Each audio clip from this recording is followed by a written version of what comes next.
Hey guys, kembali lagi bersama gue di Sakahayang Review. By the way, apa kabar para pecinta urban legend Jepang? Sudah siapkah kalian untuk menonton film yang satu ini? Karena kali ini Sakahayang akan membahas sebuah film horor Jepang yang sangat terkenal sekaligus mengerikan, di mana film ini berjudul Ju-On 2002. Tapi jangan salah, yang dibahas kali ini adalah kisah originnya, di mana dari film inilah sequel dan remake-nya terus dikembangkan produser Hollywood. Oke lah, daripada kelamaan, mending kita langsung saja ke pembahasannya. Dan jika kalian suka dengan channel ini seperti biasa, silahkan subscribe aja biar nggak ketinggalan video menarik lainnya dari Sakahayang. Film ini diawali dengan sebuah catatan kanji kuno tentang kutukan Ju-On yang berasal dari arwah pendendam yang berusaha menuntut balas, di mana menurut mitos dan cenah, si arwah akan memberikan kutukan dengan menghabisi setiap orang yang mendatangi tempat kematiannya.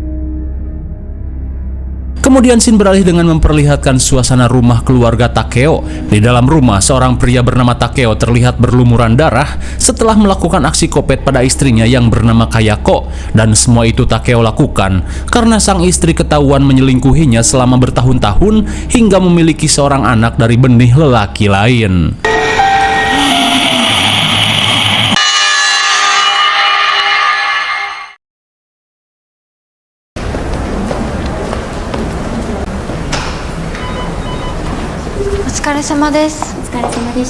Singkat cerita, scene beralih pada seorang pegawai dinsos cantik bernama Rika Ozawa. Sesaat kemudian, Rika ditugaskan atasannya yang bernama Hiro untuk mendatangi rumah keluarga Katsuya. Terlebih menurut laporan para tetangga, si Ma dan anak menantunya sudah beberapa hari ini tidak bersosialisasi. Ia pun takut ada sesuatu yang tidak diinginkan terjadi di rumah mereka.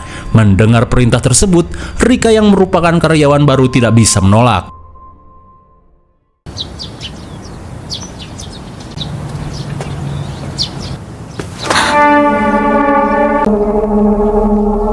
Sesampainya di kediaman Katsuya, tiba-tiba saja Rika merasakan aura yang aneh di rumah itu. Meskipun tidak enak hati, namun Rika harus tetap menjalankan tugasnya. Gomen kudasai. Gomen kudasai. Melihat isi rumah yang berantakan bak diacak-acak monyet, Rika langsung panik saat melihat seseorang terkunci di kamar. Daijoubu desu ka? Betapa syoknya Rika saat mendapati seorang emak-emak tidak terurus hingga beliau bermandikan ompol dan di sekujur tubuhnya.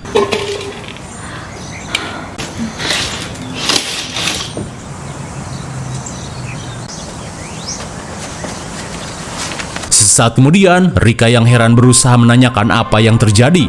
Akan tetapi, si Ma yang mengidap pikun komplikasi trauma hanya bisa planga-plongo.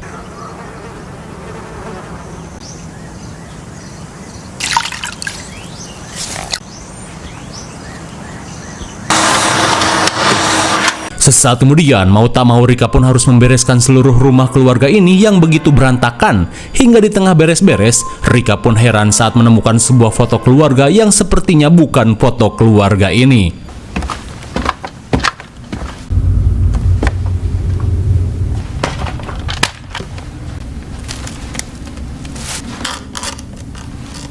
Saat akan membereskan lantai 2, Rika mulai merasa ngeri saat ia mendengar suara cakaran dari dalam lemari. Tapi meskipun begitu, nggak kepo ya nggak horor.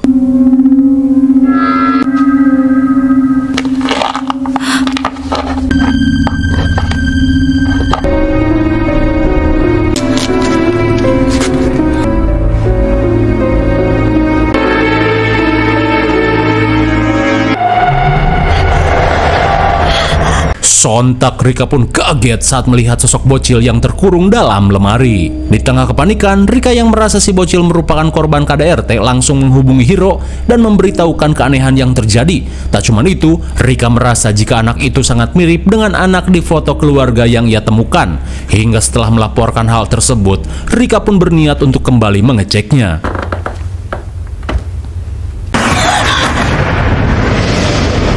Di tengah gelagatnya yang aneh, si bocil ini mengaku bernama Toshio. Namun di saat itu pula, Rika pun heran saat mendengar si emak seperti berbincang dengan seseorang. Sachie-san? Sachie-san, yoko ni narimashou?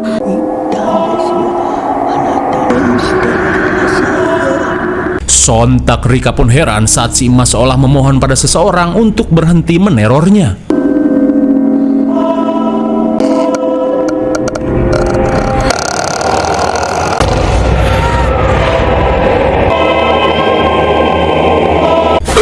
My God! Seketika Rika pun pingsan saat melihat sosok hitam jabrik di hadapan si emak. Kira-kira apa yang sebenarnya terjadi di rumah ini? Kalem dulu. Kemudian, scene beralih pada beberapa hari sebelum Rika mengunjungi keluarga Katsuya, di mana ketika itu, keluarga Katsuya baru saja menempati rumah ini. Di suatu hari, Katsuya yang akan pergi kerja pun kesal dengan sampah-sampah yang berserakan di setiap pagi. Namun Kazumi selaku istrinya meminta Katsuya untuk bersabar, karena mungkin si ibu yang mengidap pikun selalu tantrum di malam hari. 引っ越したせいかな。今度ヘルパーさんに相談してみっか。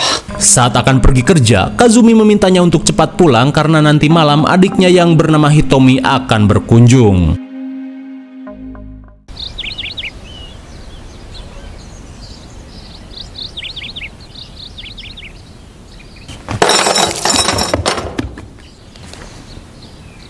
Baru saja beres-beres, Kazumi pun kesal saat keadaan rumah kembali berantakan ketika si emak terbangun. Di saat itu pula, Kazumi pun heran saat menemukan bekas telapak tangan bocil di pintu.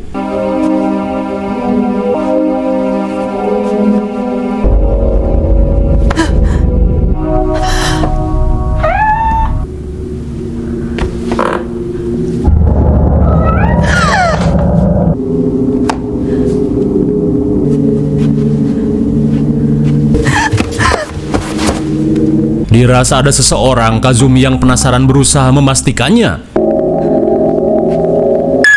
Apakah Kazumi baik-baik saja?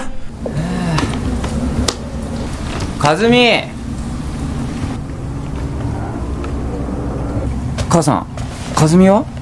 Di malam harinya, saat Katsuya pulang kerja, ia pun heran saat melihat kondisi rumah yang berantakan bak diacak-acak maling. Dirasa sesuatu telah terjadi, Katsuya yang panik langsung mencari keberadaan istrinya. カズミ、いるのか？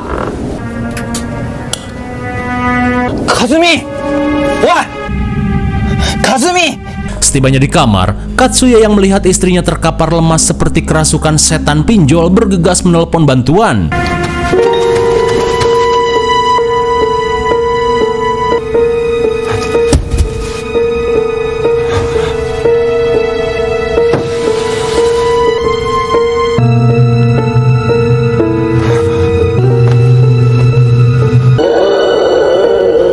Astagfirullah! Sontak Katsuya pun kaget saat melihat bocil full bedak tiba-tiba ngejogrok di hadapannya.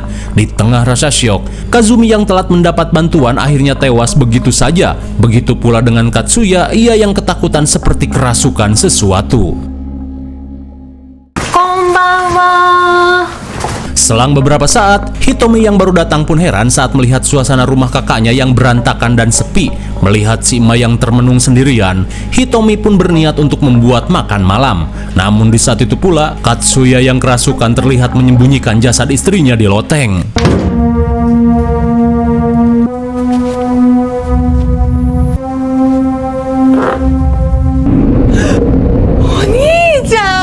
Di tengah gelagat Katsuya yang semakin aneh, Katsuya yang kesurupan berusaha mengendalikan diri dan meminta Hitomi untuk segera pergi. ひとみ。なんでよ。子じゃない。あれは俺の子じゃない。あれは。とにかく今日は帰ってくれ。なあ。だからしばらく一人にしてくれ。 Meskipun heran, Hitomi pun terpaksa harus pulang meski cuaca sedang hujan. Tapi di saat itu pula, kerasukan yang Katsuya alami semakin menjadi.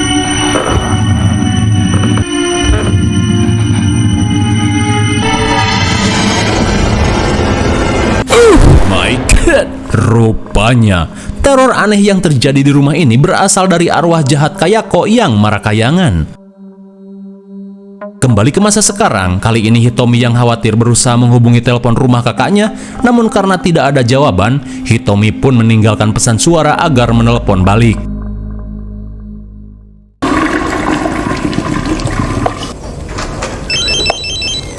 Di WC, Hitomi pun senang saat si kakak menelepon balik, namun saat diangkat, betapa herannya Hitomi saat ia malah mendengar suara Dilan Cepmek. 誰？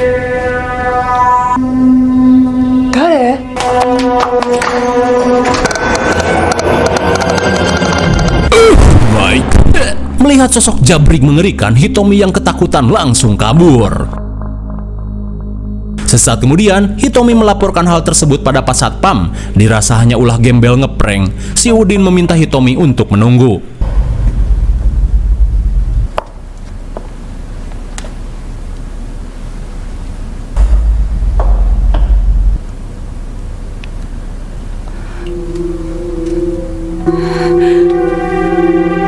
Melihat si Udin seperti dikendalikan sosok hitam, Hitomi yang ketakutan berniat untuk segera pulang.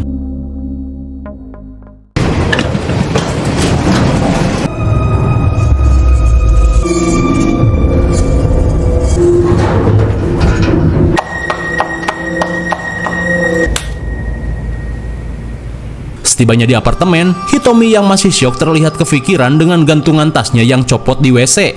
Hingga sesaat kemudian, ia pun senang saat mendapat telepon dari kakaknya yang akan berkunjung.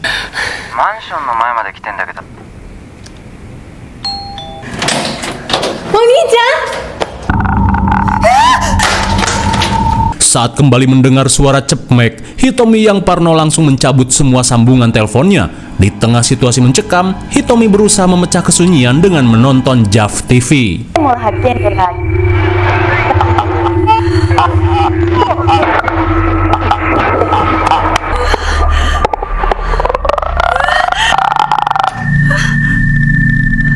Lagi dan lagi, suara Dilan cepmek meneror Hitomi. Saat ketakutannya semakin menjadi, Hitomi pun kaget saat gantungan tasnya tiba-tiba berada di tangannya.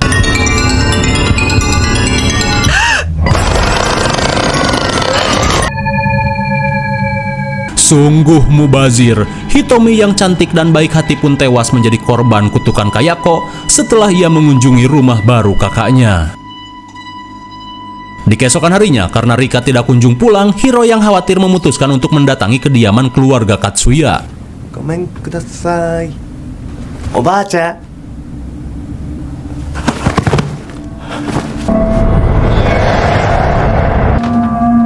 Rika-chan?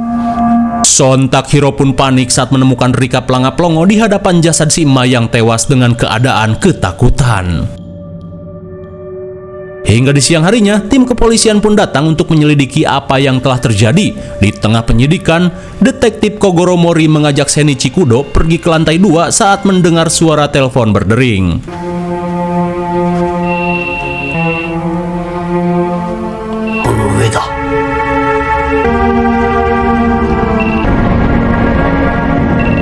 Sontak mereka pun syok parah saat menemukan jasad Katsuya dan Kazumi yang mulai membusuk di dalam loteng rumah.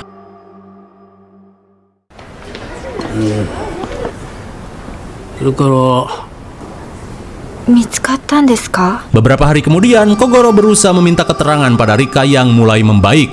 Lantas dalam kesaksiannya, Rika mengungkapkan semua kegiatannya ketika mengunjungi rumah Katsuya, termasuk keanehan yang ia alami. Tak cuma itu, Rika pun memberitahu jika ia sempat menemukan seorang bocil bernama Toshio yang diduga menjadi korban KDRT terkurung dalam lemari. Mendengar hal tersebut, sontak membuat Kogoro heran, terlebih menurutnya Katsuya dan istrinya belum memiliki anak. Di tengah keheranan, Kogoro bergegas melanjutkan penyidikannya. Sesampainya di Polsek Kabupaten Kimochi, Shinichi yang berhasil mengumpulkan informasi langsung menunjukkan berita tentang aksi kopet yang Takeo lakukan pada istrinya yang bernama Kayako, di mana menurut berita, motifnya atas dasar kekecewaan setelah Kayako berselingkuh hingga memiliki anak yang bernama Toshio. Shinichi pun menambahkan di mana setelah tim kepolisian menemukan jasad Takeo, mereka pun menemukan jasad Kayako berada di dalam loteng rumahnya. Namun si bocil Toshio tidak diketahui keberadaannya sampai saat ini. Di sore harinya, Shinichi menemui adiknya Kayako yang bernama Yuji yang sedang bermain dengan putrinya. Lantas sambil memperkenalkan diri, Shinichi mengungkapkan jika saat ini tim kepolisian memerlukan bantuan Yuji untuk melanjutkan penyidikan di bekas rumah Kayako. Mendengar hal itu, Yuji yang panik langsung meminta putrinya untuk pulang. Sesaat kemudian, Shinichi memberitahu jika di bekas rumah Kayako kembali memakan korban jiwa. Di malam harinya, scene beralih ke kantor Dinsos, di mana kali ini Komar yang sedang lembur pun syok parah saat menemukan Hiro sedang ngebangke di bawah wastafel.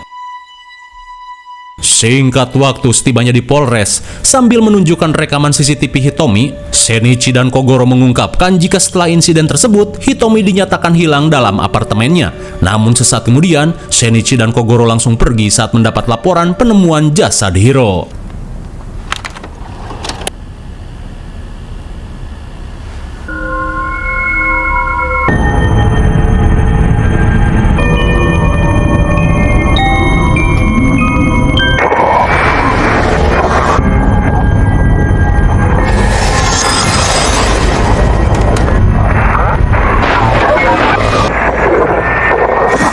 Sontak Yuji pun kembali merasakan ketakutan ekstrim saat ia kembali melihat arwah kakaknya yang merakayangan.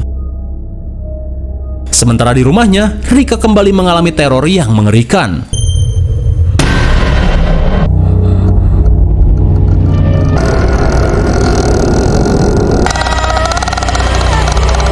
Apakah Rika akan baik-baik saja? Di tengah malam, Yuji yang ingin mengakhiri kutukan rumah ini langsung membawa 2 kompan premium untuk membakar rumah terkutuk ini. Namun seperti biasa, sosok di rumah ini berusaha menggagalkan usaha Yuji dengan genjutsunya. 本当に帰ったんじゃないの？信じらんない。なんか考え込んでるみたい。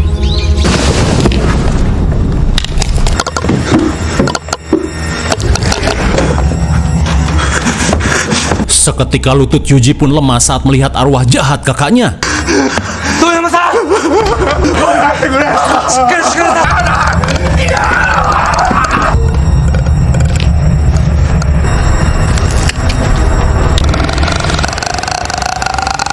Malang sekali, detektif Kogoro dan Shinichi pun tewas begitu saja setelah dihampiri arwah Kayako yang bersuara dilancep Meg.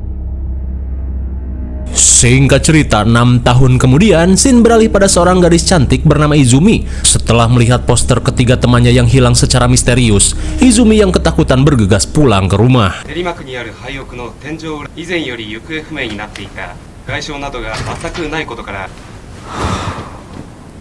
Oh, ternyata Izumi adalah putrinya Yuji yang kini sudah meninggoy akibat kutukan kakaknya bersama detektif Kogoro dan Shinichi. Dan kini Izumi sepertinya mendapat kutukan yang sama setelah ia dan ketiga temannya nekat uka-uka di rumah terkutuk milik Uwa Kayako.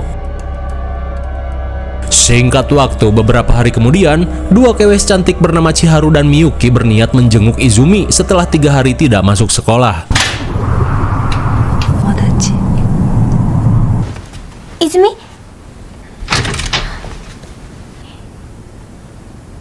Dengan wajahnya yang pucat, Izumi pun mempersilahkan kedua temannya ini untuk masuk. ちょっとさ。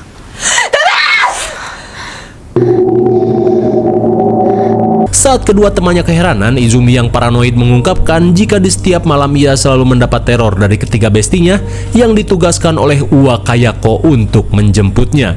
Di tengah rasa penasaran dengan apa yang Izumi lakukan, tiba-tiba saja Izumi histeris saat mengingat kejadian ketika memasuki rumah terkutuk.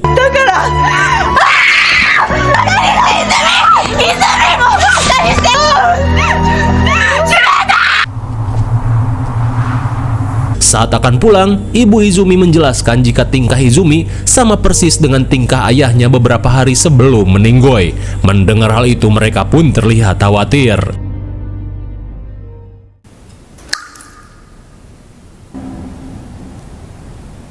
Di malam harinya, Izumi yang terbangun langsung panik saat koran yang menutupi jendelanya telah dirobek.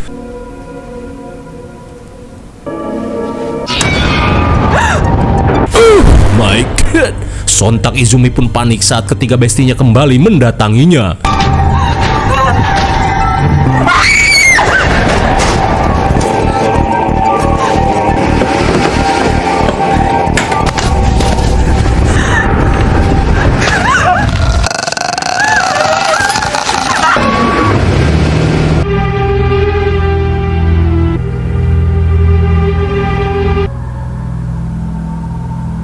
Sungguh mubazir, si cantik Izumi pun tewas menyusul ayahnya sebelum ia merasakan dunia perikehan. Kemudian scene beralih pada Rika yang berhasil selamat dari kutukan Kayako, di mana kini Rika yang bekerja di panti jompo terlihat semeringah saat mendapat telepon dari Mariko yang mengajaknya kopdar di Ojon's Resto. Di saat itu pula, dengan gelagat aneh si Abah terlihat melakukan cilukba seakan mengajak seseorang bermain. ひ孫さんができるそうですね。斉藤さん？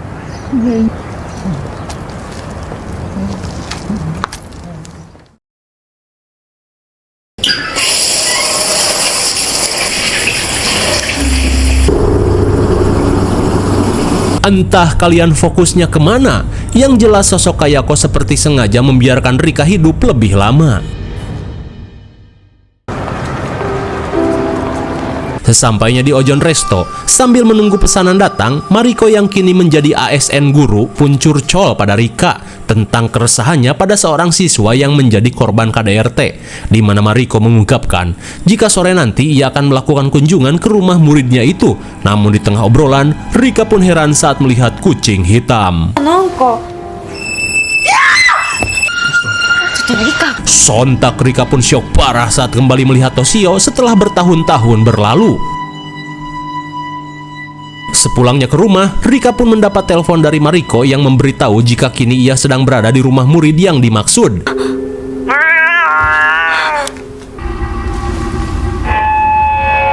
Rupanya, sosok murid yang Mariko maksud adalah si bocil Toshio. Hingga sesaat kemudian, Rika yang menyadari Mariko dalam bahaya bergegas untuk menyelamatkan Mariko yang berada di rumah terkutuk. Di saat itu pula, Mariko pun heran saat Toshio tiba-tiba menghilang.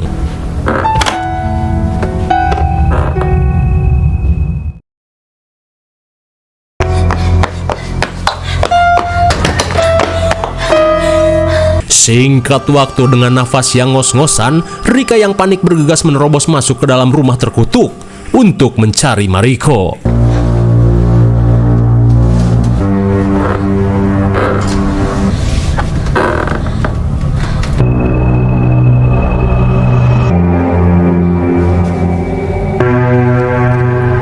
Mariko?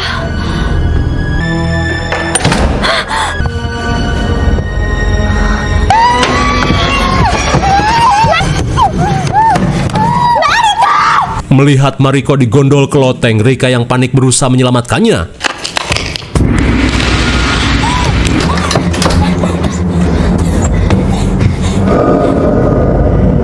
Di tengah keanehan yang terjadi, Rika pun menyadari jika Kayako ingin memberitahu sesuatu pada dirinya. Lantas ia pun teringat pada cara si Abah yang melakukan cilukba.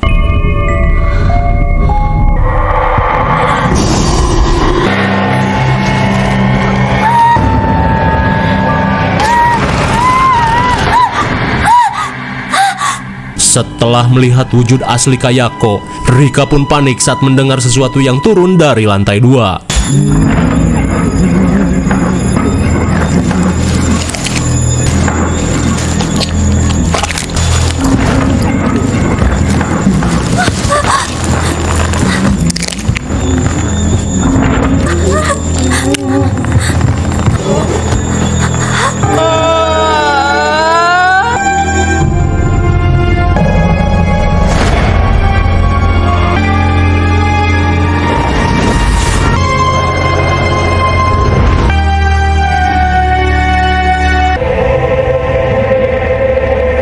Ternyata Kayako ingin menunjukkan jika sebenarnya dirinya adalah wanita biasa yang menjadi korban KDRT suaminya sampai mokad.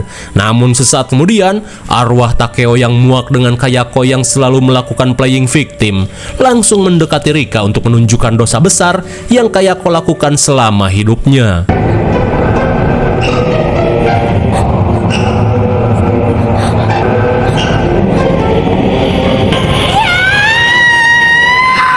Kira-kira apa yang Rika lihat?